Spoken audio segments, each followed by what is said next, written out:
Giraffes Can't Dance by Giles Andre, illustrated by Guy Parker Reese.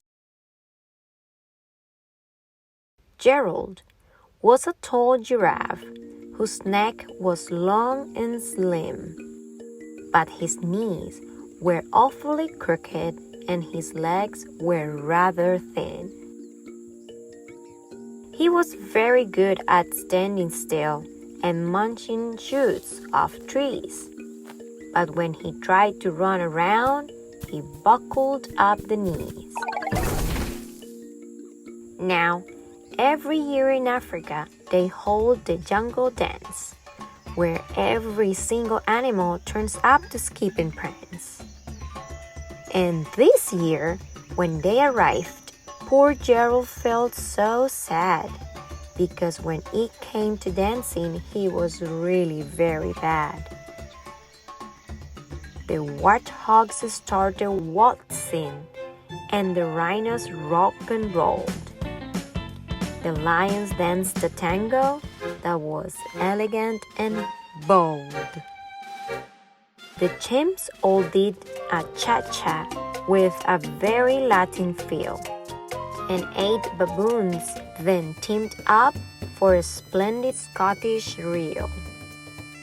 Gerald swallowed bravely as he walked toward the floor, but the lions saw him coming and they soon began to roar.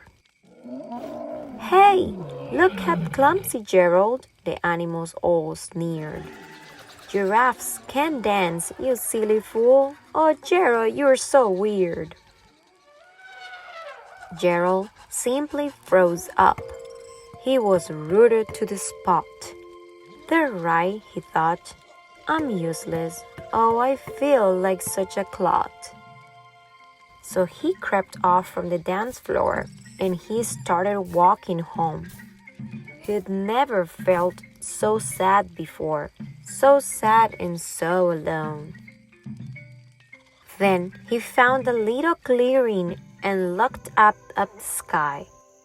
"The moon can be so beautiful," he whispered with a sigh.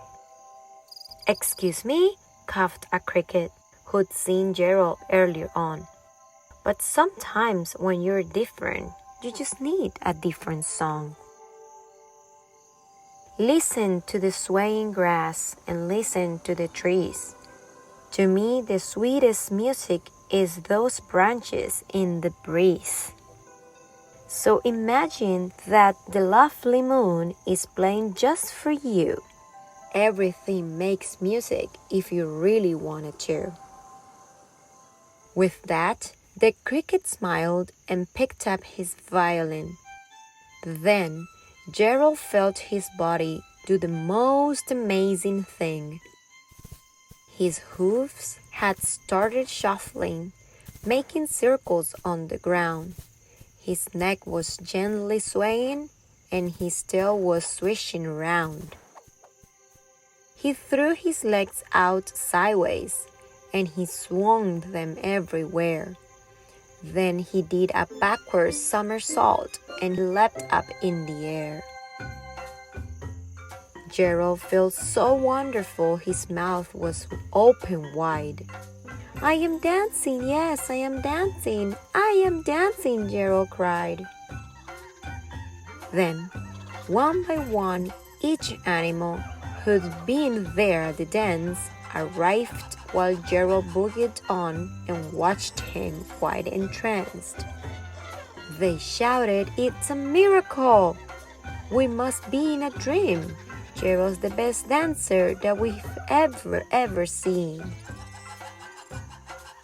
"How did you learn to dance like that? Please, Gerald, tell us how."